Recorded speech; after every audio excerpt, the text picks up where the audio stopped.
Bem-vindo de volta. Hoje a gente recebe Henry Tillman, fundador da Asia Investment Research e CEO da Ayana Research. Muito obrigado por voltar mais uma vez ao programa. Eu estava ansioso para conversar com você sobre a Rota do Mar do Norte. Eu assisti a sua apresentação sobre esse tema. Essa rota, claro, é o corredor ártico desenvolvido pela Rússia e que na China vem sendo cada vez mais chamado de Rota da Seda Polar. Enquanto o mundo se vê tomado por caos e guerras, o desenvolvimento desse corredor ártico praticamente não parou. Ele continua avançando. Então, para começar, eu queria fazer uma pergunta introdutória sobre esse assunto. Qual é o seu histórico nessa área? Como surgiu o seu interesse e a sua especialização nesse corredor ártico? E além disso, qual é a importância estratégica mais ampla dessa rota marítima no Ártico? Por que isso deve nos interessar? E o que isso representa em termos políticos?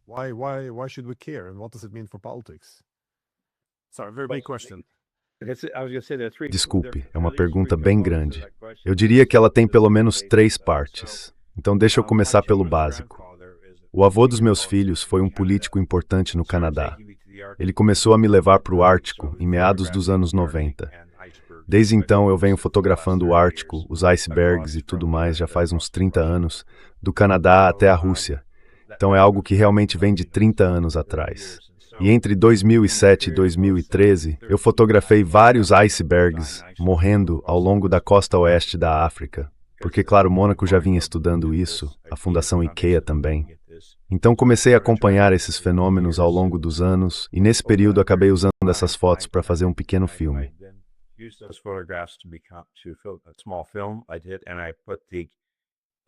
Sim, fiz isso, e coloquei em repetição com a Callas cantando La Norma. Eu conheci a Callas pessoalmente por causa do cargo de presidente. Então decidi que este ano, por causa da Groenlândia, eu abriria esse filme aqui no Brighton Fringe. Mas também acrescentei alguns slides para abordar o que você mencionou sobre a Rota do Norte e, claro, os efeitos dessa rota nos preços de energia e no transporte marítimo. Essa é a conexão. E como eu já sabia muito sobre o assunto, depois de passar tanto tempo na Groenlândia quando chegou 2018, eu acabei sendo um dos 3 coautores do artigo sobre a Rota da Seda Polar, que as pessoas ainda citam até hoje. Foi um trabalho do governo chinês com o CIS, um pesquisador da Islândia, e eu. E eu trouxe as linhas comerciais desse projeto.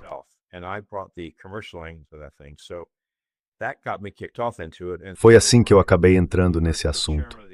E quando o presidente do Círculo Ártico, que é o ex-presidente da Islândia, ouviu isso, ele disse: "Espera aí, você precisa falar sobre isso num fórum maior, porque isso tem enormes implicações geopolíticas." Então, de 2019 até 2023, eu apresentei todos os anos no Círculo Ártico, em Reykjavik, sempre em outubro. Comecei em 2019, falando sobre quem estava onde em relação aos quebra-gelos. Em 2021, o foco já era a parte econômica disso, porque basicamente é muito mais barato. Usei números russos de domínio público para mostrar o quanto é mais barato extrair de lá e o quão competitiva a Rússia era na época. Além, claro, de como o tempo de transporte é muito mais rápido.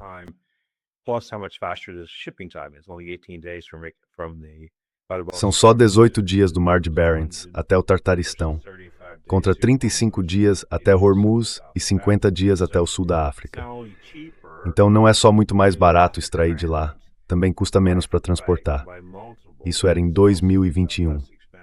Depois, em 2023, como a gente já conversou antes, eu fiz uma apresentação sobre tório. Já são 5 anos apresentando sobre isso, o que eu deveria chamar de o trabalho da Rota do Norte, digamos assim. E o que aconteceu a partir daí é o primeiro ponto. Esse é o meu histórico, como eu entrei nesse assunto. Eu ainda lido com isso todos os dias.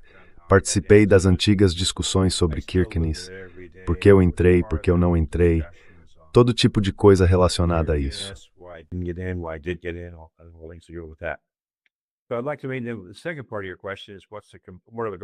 Mas eu acho que a segunda parte da sua pergunta é: quais são os componentes disso, certo? Então, o primeiro componente é, claro, o recuo do gelo. O gelo do Ártico diminuiu cerca de 50% desde a década de 70. Isso é impressionante. E para mim, essa região está aquecendo 4 vezes mais rápido do que o restante do planeta. Então há um movimento natural de afastamento da linha costeira, cada vez mais alto à medida que o gelo encolhe. E isso aumenta a possibilidade de explorar comercialmente a área sem destruir o gelo. O que aconteceu por causa disso é que alguns países passaram a se especializar nessa exploração. A Rússia lidera esse processo com seus navios quebra-gelo.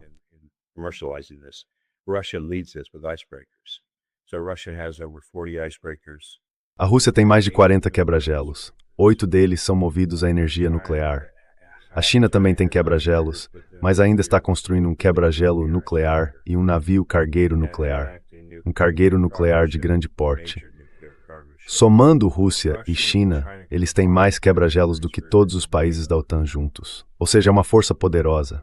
Agora, isso é curioso, porque como a gente comentou antes de começar, historicamente a Rússia representa cerca de 65% da população de toda a região do Ártico e mais de 50% da área terrestre do Ártico.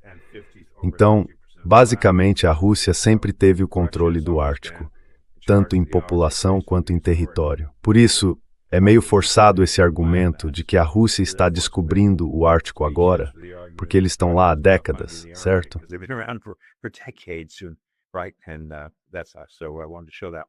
O que eu queria mostrar é que não é bem assim. Os quebra-gelos chineses têm sido mais voltados para a pesquisa. Eles não atuam tanto no transporte pesado como a Rússia faz. Mas no ano passado, a China decidiu construir um quebra-gelo que não é de pesquisa. Na verdade, é um quebra-gelo turístico. Ele pode funcionar como navio de carga e também para turismo de alto padrão no Ártico.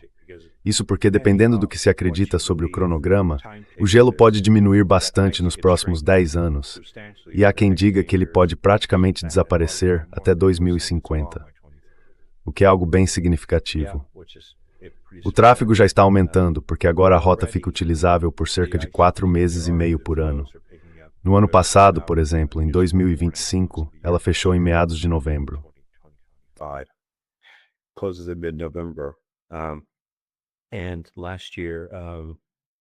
E no ano passado a gente viu 103 passagens, contra 85 há alguns anos.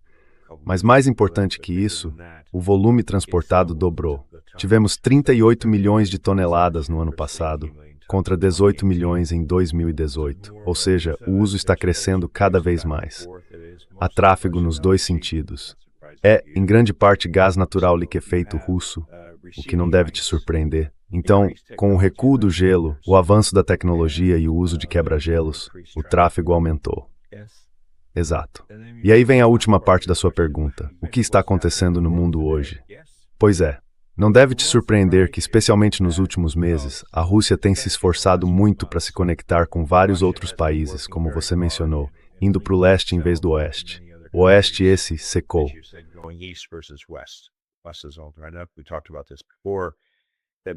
A gente já tinha falado sobre isso antes, que por causa do alto custo da energia, vários países europeus que usavam GNL de baixo custo deixaram de usar esse tipo de energia no Ocidente.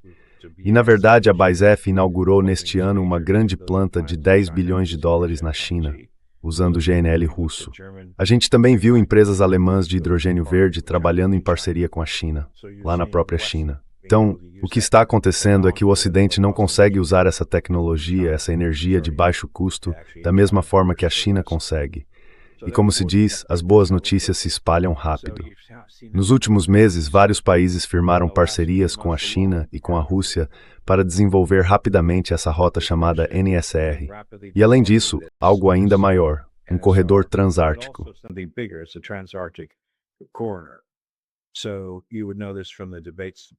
Então você deve saber disso pelos debates que estão acontecendo entre São Petersburgo e as conexões com Teherã e também com a Índia.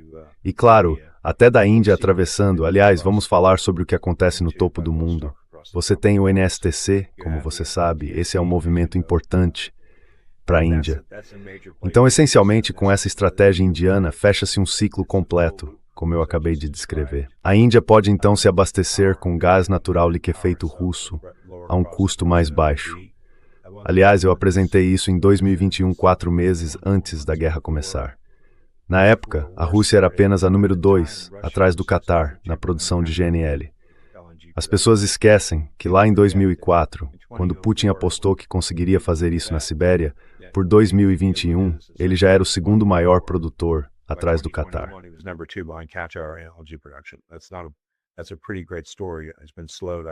É uma história bem interessante. Claro que o processo desacelerou por outros motivos que a gente já conhece, mas as pessoas percebem o quanto isso avançou e continua crescendo. Então a Índia foi a primeira nesse ciclo, no ano passado e no começo deste ano, nesse circuito que eu acabei de mencionar. A rota ferroviária vai de São Petersburgo até Teherã e cruza a Índia pelo norte. O porto de que eu falei antes, eu estava envolvido com Kirkenes, como você sabe, na Noruega, mas esse projeto não foi adiante. Aí a China disse tudo bem, e a Rússia também aceitou, dizendo ok, não vamos conseguir isso.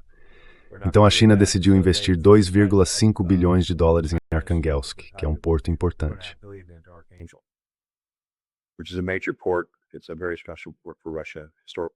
É um porto muito especial para a Rússia, um porto histórico para a Rússia. É o mais próximo da Noruega, então eles seguiram nessa direção. A China fez uma modernização dos portos. A Rússia, junto com a Índia, também fez melhorias nos portos e na área de logística. Houve um aumento no fornecimento de energia para a Índia, energia mais barata, e isso envolve Rússia e Índia, como a gente já vinha comentando. Nos últimos 2 meses, a Rússia assinou grandes acordos de transporte marítimo e de rotas do Ártico com a Malásia e, com o Vietnã, em maio, e mais recentemente com a Indonésia. E há poucos dias um acordo com a Arábia Saudita, envolvendo portos e também a rota do Ártico, claro, junto com o Irã.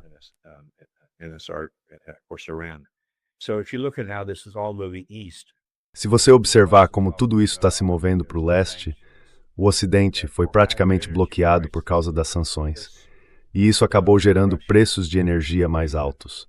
Então a Rússia está fazendo um movimento em direção à Ásia. E eu também tenho visto o mesmo acontecendo do outro lado. A Ásia se aproximando da Rússia, como você sabe. Como você acabou de mencionar, eu escrevo como pesquisador de investimentos asiáticos. As 2 últimas análises que fizemos foram com a Tailândia e com a Malásia, e ambas mostram uma tendência de aproximação com a Ásia. Mas o ponto é que tudo isso está se desenvolvendo muito rápido. E como você destacou, parte disso tem a ver com essa aceleração. Outra parte está ligada ao que está acontecendo no Golfo. As pessoas querem rotas mais seguras e fontes de recursos mais diversificadas.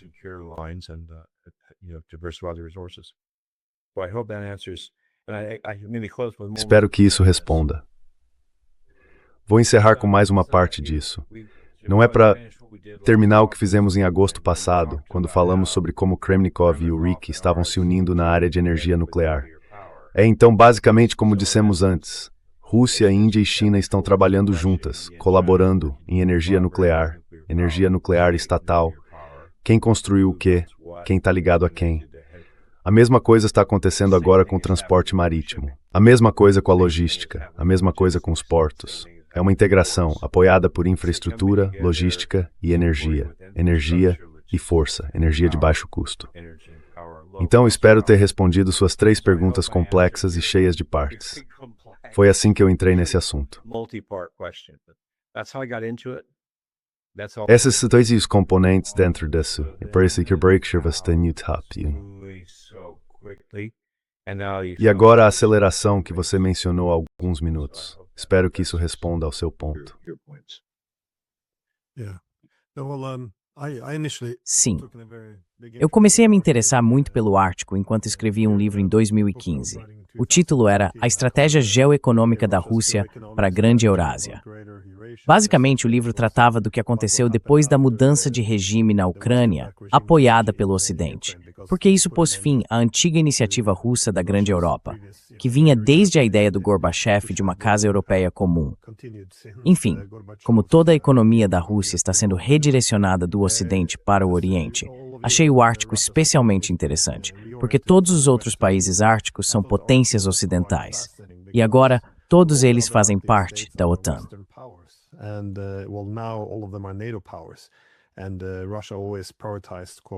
E a Rússia sempre priorizou a cooperação com o Ocidente, buscando se integrar aos poucos nessa chamada Grande Europa. Mas agora, claro, desde 2014, eles começaram a mudar de direção, substituindo a ideia de Grande Europa pela de Grande Eurásia. E hoje a gente vê que os principais parceiros deles estão todos no Oriente. Isso é algo realmente notável. Mas como você disse, eles controlam a maior parte dos territórios do Ártico. Podem cooperar com quem quiserem. O fato de que chineses e indianos estão se tornando, na prática, potências árticas é um desenvolvimento muito interessante. E também porque o núcleo da estratégia dos Estados Unidos, pelo menos desde a Segunda Guerra Mundial, mas dá para voltar até Alfred Mahan, tem sido muito parecido com o dos britânicos.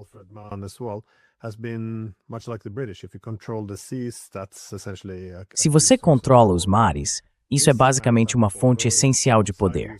Mas esse corredor marítimo está fora do controle dos Estados Unidos. E, ao mesmo tempo, é mais rápido e mais barato. É por isso que eu achei um grande erro o Ocidente, de certa forma, se afastar da Rússia ou transformá-la em inimiga, porque o Ártico parece estar ganhando importância. E como você mencionou, o Trump parece ter percebido isso. De vez em quando ele faz um discurso reclamando de como é injusto a Rússia ter mais quebra-gelos. Mas como você enxerga isso dentro do contexto mais amplo agora, da China?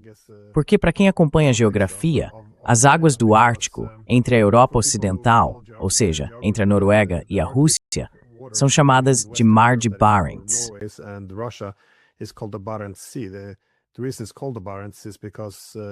O motivo de se chamar Mar de Barents é porque lá no começo, no século XVI, depois que a antiga Rota da Seda entrou em colapso, as potências ocidentais, ou melhor, as potências marítimas europeias, reconectaram o mundo. Isso deu início a 500 anos de domínio ocidental. Mas uma dessas rotas tentava se conectar com a China pelo Ártico. E um holandês, Willem Barents, tentou fazer essa ligação pelo Ártico. Ele acabou preso em Novaya Zemlya e morreu. Enfim, é por isso que o mar leva o nome dele. Agora, claro, alguns séculos depois, essa conexão está sendo restabelecida, só que não sob controle europeu ou ocidental, e sim como um projeto russo ou eurasiático. Então, como você vê isso se encaixando, digamos, no desenvolvimento mais amplo da Eurásia?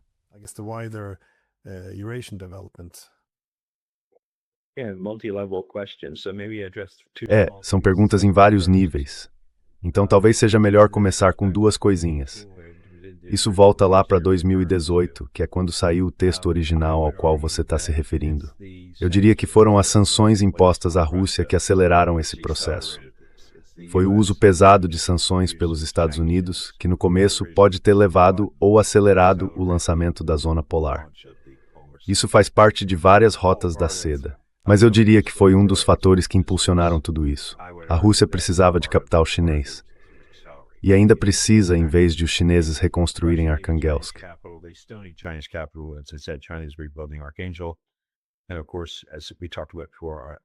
E claro, como a gente conversou com Ross Adam, muitos países, ou melhor, empresas russas, estão usando os mercados públicos ou títulos em renminbi, basicamente para financiar essas coisas.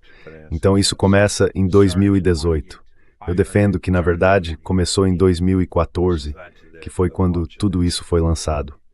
Sobre os quebra-gelos dos Estados Unidos, eu disse o seguinte: eles têm pouco mais da metade dos quebra-gelos necessários. Um deles tem 70 anos de idade e é usado só para peças de reposição. Eu mesmo fui aos Estados Unidos para falar sobre isso, em 2019, publicamente, diante de 2.000 pessoas. Então eu falei e o presidente Trump assinou um acordo com a Finlândia em outubro do ano passado. Eu mandei uma mensagem para o Olafur Grimsson, que comanda o Círculo Ártico, e disse: Olafur, finalmente conseguimos fazer ele se mexer.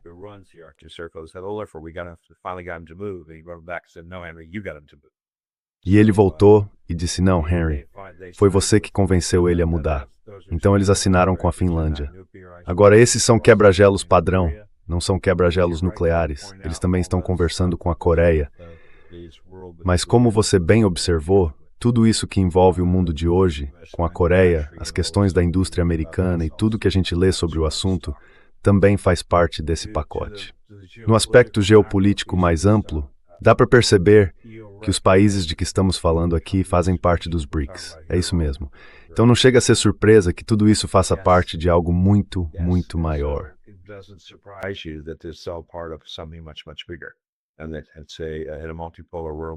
E é um mundo multipolar, algo que eu e você já estamos comentando há anos. É exatamente. Então o que a gente vê é uma distribuição maior de toda essa riqueza, com custos de produção mais baixos, construindo cadeias de suprimento, linhas de fornecimento, para vários países diferentes que não dependem mais de lugares onde há risco. E claro, isso também vale para as moedas, como você sabe e já mencionou. Então é uma mudança enorme. Mas, de novo, eu acho que tudo isso está interligado, como eu disse antes. Não acho que seja só sobre energia. Quer dizer, a gente fala de energia nuclear, fala sobre isso, mas no fim das contas é toda uma questão de logística. Pensa bem nisso por um instante.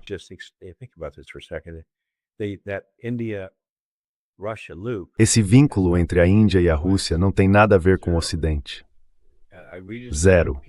A gente acabou de fazer uma matéria, sabe? Eu vi uma série de sites, mencionei 2 deles. Eu também fiz um trabalho para outro governo que terminou em março e que, se você olhar, dizia: olha para a Hungria. Os investimentos da China na Hungria nos últimos 2 anos são impressionantes. Sim, é verdade. Mas é preciso olhar de outro jeito, porque os primeiros investimentos na Hungria começaram lá em 2005.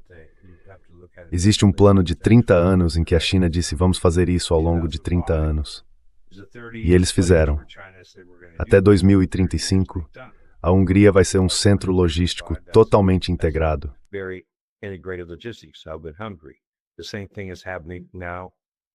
A mesma coisa está acontecendo agora com a Espanha e com o Marrocos. Então, no fim das contas, se você cria polos na Hungria e também polos totalmente integrados nesses lugares, na Espanha e no Marrocos, você praticamente não precisa mais ir para a Europa, né? De jeito nenhum.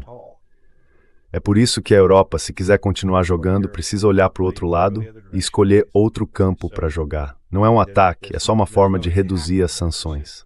Porque se você continuar batendo nas pessoas com sanções, elas vão procurar alternativas. Esse é o meu ponto. Eu não sou geopolítico, sou um cara de dados, um cientista, mas para mim isso parece simplesmente lógico.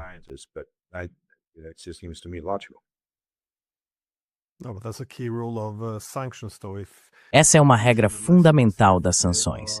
Normalmente, a lição é que, se elas forem severas e se ampliarem com o tempo, os países acabam aprendendo a conviver com isso. E eu acho que é exatamente isso que estamos vendo. Aprender a conviver com sanções significa se desvincular. E aí está a ironia. As sanções deveriam isolar os russos, mas o que vemos é que estão isolando a Europa. Porque, como você disse, se as pessoas ou os países estão percebendo que, na verdade, não precisam tanto da Europa assim, e começam a se desconectar dela como um corredor físico.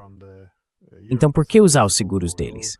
Por que seguir os mercados de energia deles? Por que usar as moedas deles, os bancos deles? Por que se ligar às indústrias e tecnologias deles?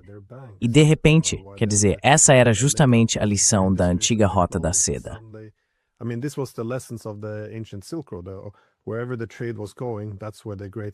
Onde quer que o comércio estivesse florescendo, era ali que as grandes civilizações surgiam. E quando esse comércio entrou em colapso, regiões como a Ásia Central perderam relevância, viraram áreas economicamente estagnadas. Já os países que voltaram a conectar o mundo, os europeus ocidentais e depois os americanos, foram os que concentraram o poder. É por isso que, para mim, é impressionante ver como as sanções são sempre anunciadas com entusiasmo, com tambores e um clima patriótico. Porque, sinceramente, eu não acho que eles entendam o que estão fazendo. Eles estão se isolando.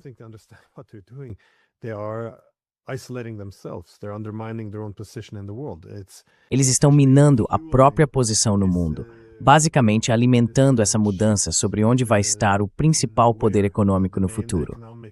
É algo muito estranho, especialmente neste momento quando falamos do Ártico. Por tantos anos, o Ártico foi visto como um deserto congelado, sem muito valor. Durante a Guerra Fria, ele ficou em grande parte fora da rivalidade entre as grandes potências. Era um espaço de cooperação positiva, de construção de confiança, de pesquisa, tudo isso. Mas agora o gelo está recuando. Estamos vendo enormes recursos energéticos sendo revelados, novas rotas de transporte se abrindo. E com isso, muito poder geopolítico e geoeconômico está mudando de lugar.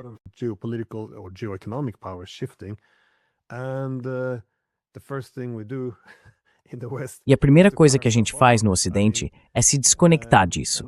Quer dizer, como eu vi você dizendo no seu discurso também, quando os alemães, por exemplo, se desligaram do gás russo, esse gás foi redirecionado para a China. Pois é, os políticos não conseguem controlar essas mudanças, essas transformações geoeconômicas. Então as empresas alemãs seguem o gás russo. Elas fazem as malas, saem da Alemanha e vão para a China. A ideia de que eles podem controlar todas essas forças é absurda. E eu acho que esse é um dos motivos pelos quais a gente vê países como a Alemanha entrando em declínio. Mas posso levantar mais um ponto? Sim, sim, por favor, porque eu sou historiador. Eu também adoro história. Então, existe mesmo cliente de você viu o que está acontecendo com a Espanha?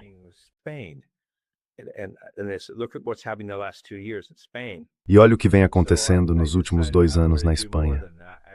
Então eu decidi que queria fazer mais do que isso. Voltei à Rota da Seda de Prata. Como você sabe, com a Espanha, isso remonta ao século XVI. Por 350 anos, ela ia de Xiamen, passava por Manila, chegava à península de Yucatán e depois seguia para a Espanha. Aí, de repente, as pessoas dizem, olha só, 2 anos, porque esse é o período curto que o governo usa para analisar os dados. E eu disse, não, isso não é sobre 2 anos. Isso vem de 350 anos atrás. E como eles não conseguem mais fazer o trajeto pela península de Yucatán, agora passam pelo Peru. Sim, vai para a Espanha, depois desce para o Marrocos e atravessa o oeste até o extremo oeste da África, que tem portos realmente incríveis, de 5ª geração, de 3ª e 4ª geração também. Porto com 5G e inteligência artificial no Senegal. Porto com 5G e inteligência artificial no Senegal. Impressionante. Pois é. Então, não é sobre a Europa, mas tudo isso vem de 350 anos atrás, como eu acabei de dizer. As pessoas olham para 2 anos, não para 350.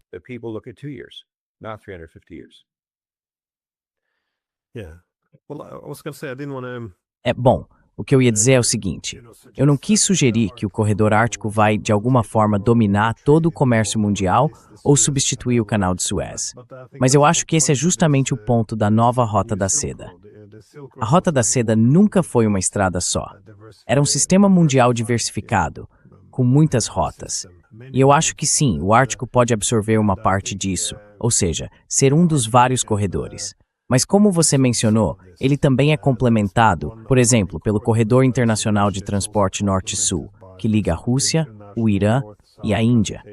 Além da grande quantidade de projetos impulsionados pela China dentro da iniciativa do Cinturão e Rota. Mas quais são as limitações, então, do volume de carga nessa rota marítima do norte? Por que a gente viu esse volume crescer desde 2018? Quais são os principais fatores que impulsionam esse crescimento? E, ao mesmo tempo, as limitações em relação até onde isso pode chegar.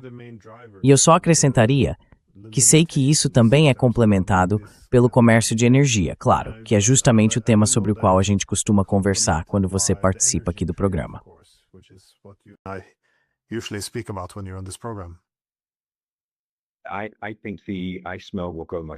Eu acho que o derretimento do gelo vai acontecer muito mais rápido. Acho que o que a gente está vendo, quer dizer, eu nem falei sobre o terceiro polo, né? Talvez o polo norte, o polo sul e o terceiro polo. Esse terceiro polo está derretendo ainda mais rápido. Esse derretimento do gelo está mudando o mundo, certo? E as pessoas não percebem, eu vi previsões dizendo que até 2050 não vai ter mais gelo no Polo Norte. Acho curioso que a China esteja construindo um quebra-gelo nuclear para turismo. Olha só isso, turismo de luxo para o Polo Norte. Então eu vejo essa mudança acontecendo. Vejo o gelo derretendo cada vez mais rápido. Sim, infelizmente. Eu queria pensar diferente, mas eu sou o cara que fotografa icebergs morrendo.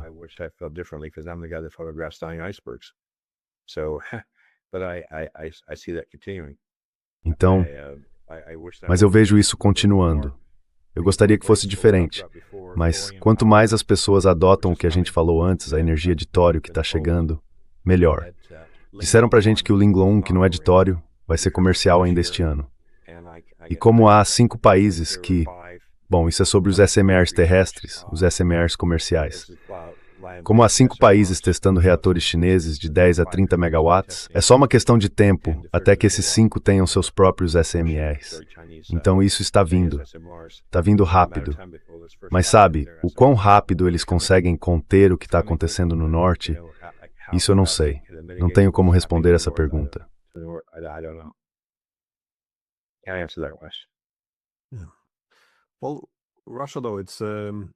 Bom, a Rússia agora está ampliando essa cooperação no Ártico. No começo, o foco era muito na China. Mas eu acho que um ponto central de toda essa iniciativa da Grande Eurásia para a Rússia é justamente diversificar. Ou seja, não colocar todos os ovos na mesma cesta, só na cesta chinesa. Porque, enfim, o poder econômico deles não é o mesmo. Então a ideia é ter muitas rotas, muitos corredores. Por isso eles também estão ampliando a cooperação com países como a Índia, a Indonésia, que aliás eu acho um país muito subestimado, uma potência marítima que vai ser enorme no futuro, além da Arábia Saudita, do Irã, do Vietnã e de outros.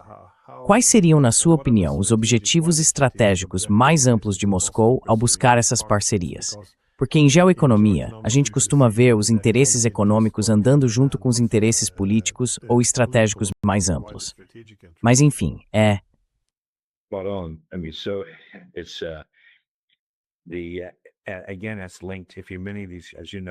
De novo, isso está tudo ligado. Como você sabe, a Rússia é líder mundial em energia nuclear flutuante. Eles operam reatores flutuantes desde 2019 e estão presentes em muitos países.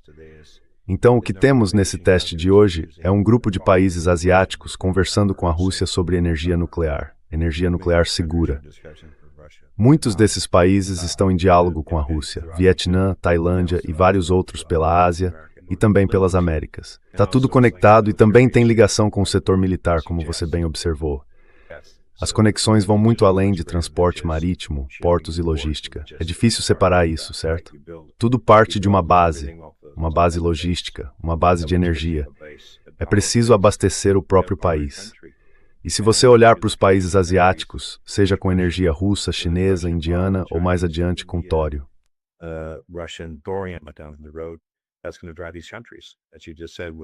Isso é o que vai impulsionar esses países. Como você acabou de dizer, no caso da Alemanha, grandes empresas ou grandes nações precisam descobrir como abastecer seus países. A ficha ainda não caiu. O meu chefe de data centers nos Estados Unidos está no Reino Unido esta semana. A gente está vendo empresa atrás de empresa. E a resposta é óbvia. Há um crescimento enorme em muitos desses países, nos data centers e nos semicondutores. E as pessoas já perceberam que não há energia suficiente para fazer tudo isso funcionar. Pois é, você precisa manter o seu país em operação. E é isso que está impulsionando esse movimento. Então, a infraestrutura de energia barata para chegar lá é o que move tudo isso. Mas a partir daí você constrói muitas outras relações em cima dessa base energética. Em geopolítica, em defesa e por aí vai. Essa é a base. Energia é a base. Obrigado.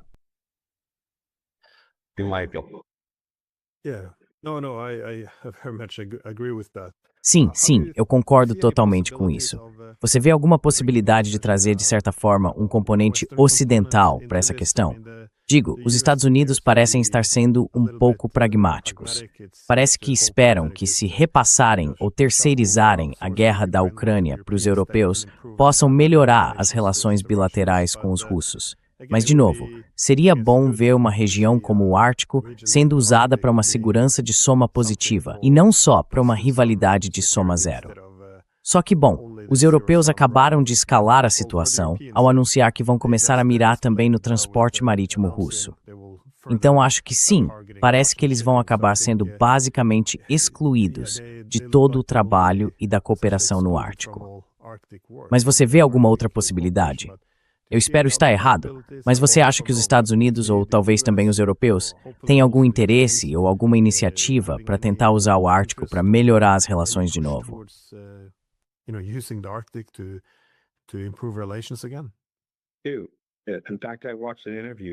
Na verdade, eu assisti a uma entrevista de um think tank americano em São Petersburgo no fim de semana passado.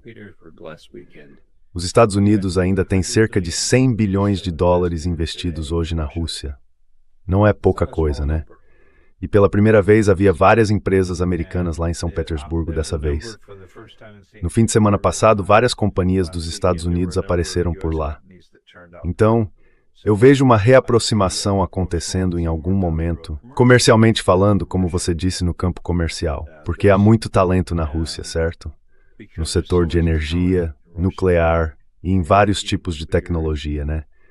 Tudo isso atrai investimento. Por isso eu vejo o investimento americano ficando muito mais próximo.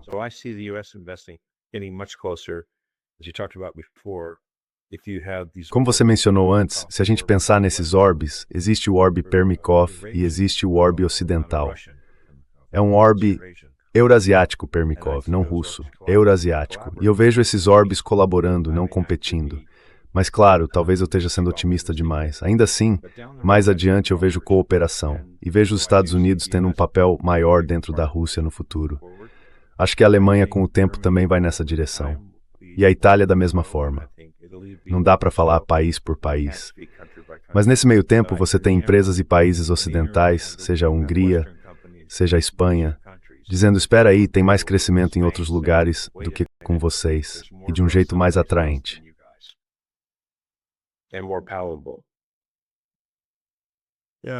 Eu costumo achar que todos os interesses econômicos acabam moldando os interesses políticos. É isso que a gente está dizendo, né? Olha, quando a política não se ajusta aos interesses econômicos, normalmente vem uma punição. E eu acho que a gente vai ver isso na Europa. Ou seja, quando o governo alemão tenta explicar para sua população por que é vantajoso comprar energia russa da Índia, pagando um preço bem mais alto, é muito difícil convencer as pessoas disso. Então, eu acredito que, quando esses países não lidam de fato com seus interesses nacionais básicos e não direcionam suas políticas de acordo, acabam enfrentando declínio econômico, desindustrialização, e isso acaba gerando algum tipo de agitação social.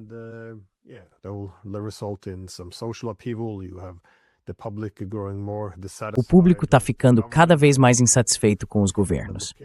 E se você quiser um exemplo disso, é só olhar as taxas de aprovação do Merz, do Macron e do Starmer. Em algum momento, surge uma oposição nesse vácuo, uma que realmente trate dos interesses das pessoas. Algo como, talvez devêssemos comprar energia da Rússia, que é muitas vezes mais barata do que a alternativa que estamos comprando agora. Isso permitiria reconstruir nossas economias, voltar a ter relevância. O mundo voltaria a nos levar a sério e poderíamos ter prosperidade e segurança. Mas eu acho que ainda não chegamos lá.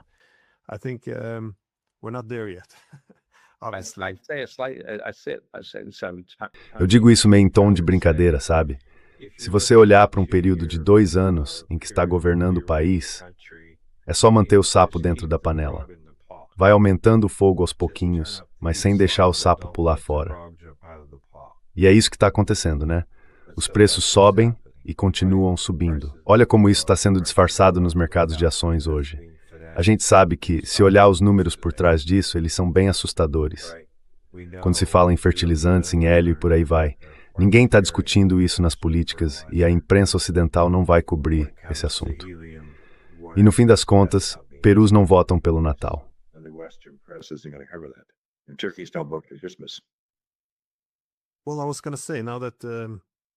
Bom, eu ia dizer o seguinte, agora que os europeus estão tentando bloquear os fertilizantes, a energia russa, e mais uma vez estão mirando no transporte marítimo russo na Europa. E também vemos o Oriente Médio praticamente parando por causa da guerra contra o Irã. De novo, as consequências para os países do Golfo podem ser desastrosas. Como você vê isso impactando a rota do Mar do Norte? Você acha que ela sai muito beneficiada ou, por outro lado, como uma certa desconexão? Essas grandes rupturas normalmente não trazem vantagem só para os corredores rivais.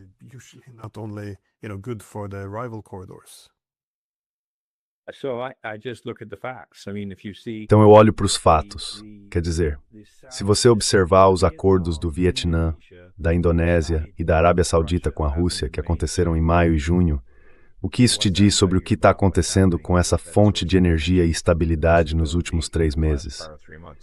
A Rússia tem se empenhado muito em construir essas parcerias de portos e logística com esses 3 países. E são 3 países enormes.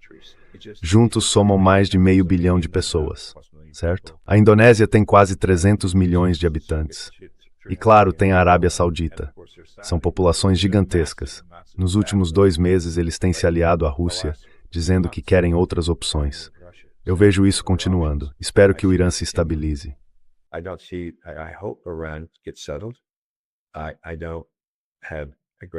Eu não tenho grandes expectativas para o curto prazo, mas vai saber, né? Espero que sim. E enquanto existir essa preocupação de ter que diversificar, muitos países estão fazendo isso. A gente acompanha todos esses dados de investimento e o que a gente vê é investimento vindo do mundo todo. As pessoas estão equilibrando, não estão se prendendo a um único país. O Paquistão tem feito um ótimo trabalho. A Malásia também, a Tailândia, idem. Todos têm conseguido equilibrar bem os investimentos. É a mesma coisa com energia. Na verdade, até mais com energia, eu diria, porque é algo mais imediato. E é isso que a gente tem visto agora. Alguns desses países asiáticos dependiam do Catar ou de Ruanda, e olha, isso vai ser bem complicado nos próximos anos. Então é preciso buscar alternativas.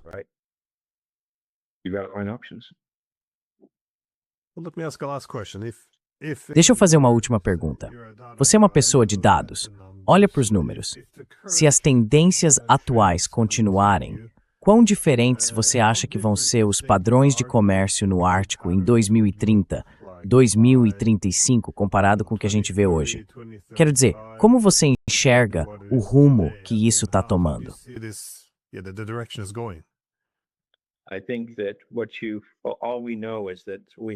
Eu acho que o que a gente sabe é que Rússia, Estados Unidos, Coreia, Japão, todos estão construindo quebra-gelos para conseguir mais disso, para fazer mais parte disso. Acho que é justo dizer que estão sendo criadas várias rotas diferentes. E isso vai ter um papel cada vez maior, com certeza, porque é muito mais barato.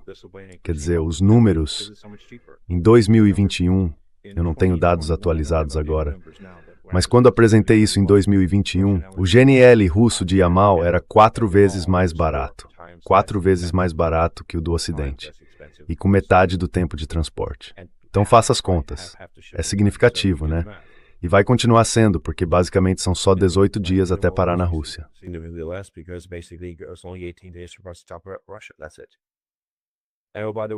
É isso.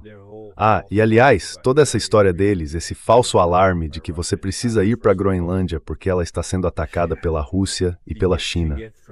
Primeiro, para sair da costa leste da Inglaterra, onde eu moro, e chegar até a costa oeste da Groenlândia, você tem que passar pela costa leste, cruzar a Escócia, cruzar a Irlanda, cruzar a Islândia, para então chegar do outro lado da Groenlândia. Então, sinceramente, eu não vejo a Rússia, nem a chamada NSR, tendo um papel importante nessa ideia de que Rússia ou China estariam atacando a Groenlândia. Essa era a falsidade que eu queria destacar aqui, falando da minha pequena vila no sul da Inglaterra.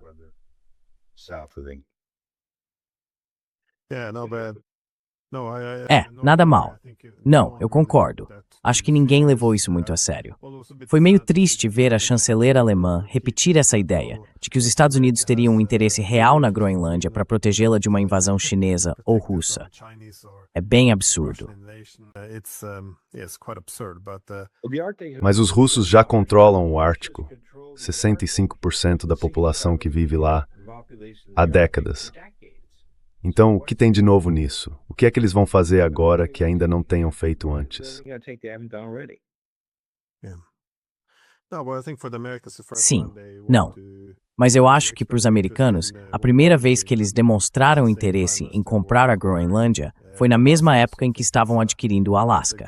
Então eu vejo isso como um bom ponto estratégico para controlar tanto o Pacífico quanto o Atlântico. Eu entendo como uma tentativa dos Estados Unidos de se preparar para um mundo multipolar, para, digamos, defender o hemisfério ocidental, ou pelo menos controlá-lo. Mas claro, isso não é exatamente um bom argumento de venda. Então acho que a ideia de defender é mais o jeito como eles vão apresentar essa questão, pelo menos na mídia. Agora, quando eu vi os líderes europeus comemorando o fato de terem se desconectado ou estarem se desconectando completamente da energia russa, quer dizer, da energia russa que, segundo você, é 4 vezes mais barata que o gás ocidental.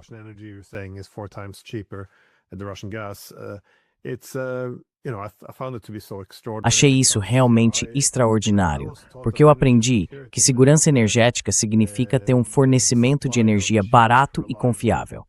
E para ter energia barata e confiável, normalmente você quer diversificar os fornecedores. Ou seja, de jeito nenhum ficar excessivamente dependente do fornecimento russo, porque se isso não for confiável, pode ser usado politicamente. Os preços podem subir. Então o ideal é ter vários fornecedores, mas se você se corta de uns e acaba ficando excessivamente dependente, por exemplo, só de um fornecedor americano, aí não existe segurança energética. Não é confiável, não é barato. Para mim, isso é realmente extraordinário.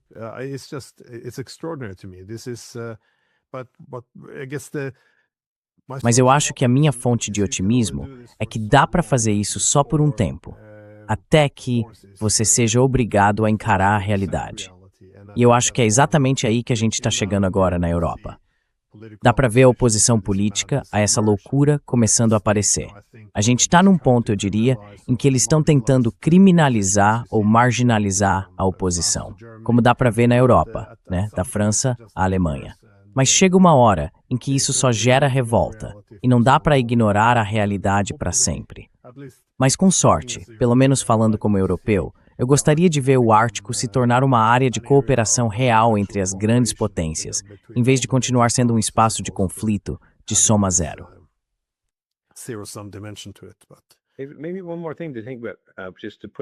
Talvez mais uma coisa para a gente pensar, só para colocar na mesa.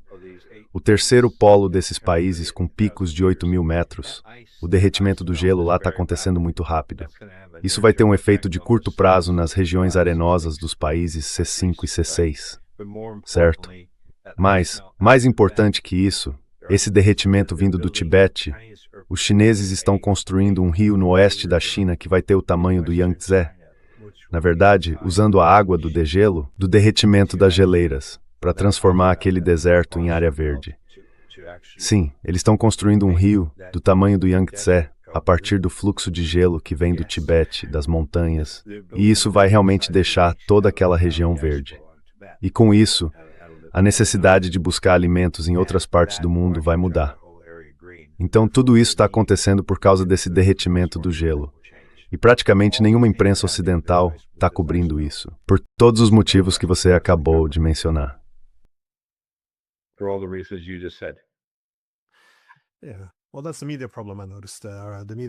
Bom, isso é um problema da mídia, eu percebi.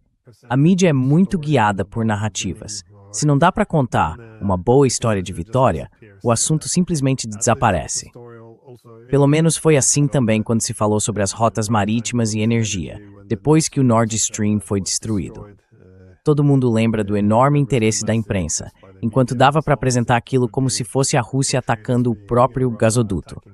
Mas, quando ficou claro que podia ter sido os Estados Unidos, ou a Ucrânia, ou os dois, a narrativa deixou de funcionar. Aí inventaram uma história sobre um barco de pesca, e depois disso perderam completamente o interesse. Então eu acho que pode ser o mesmo tipo de descaso com o que está acontecendo no Ártico.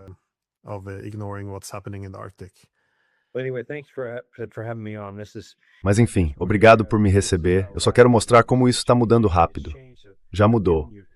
Eu te dei um número entre 18 e 25. Mas nos últimos 3 ou 4 meses, com Índia, Vietnã, Indonésia, Arábia Saudita, tudo isso está se movendo muito rápido, certo? São países importantes. Acho que todos juntos representam uns 2 bilhões de pessoas. Desde maio, é uma mudança bem rápida.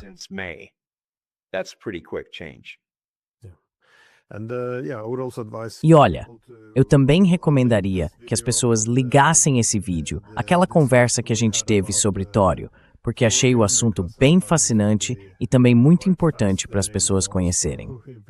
Então, muito obrigado por dedicar seu tempo e espero que você volte em breve. Tá bom, bom te ver como sempre. Muito obrigado. Tchau, até mais.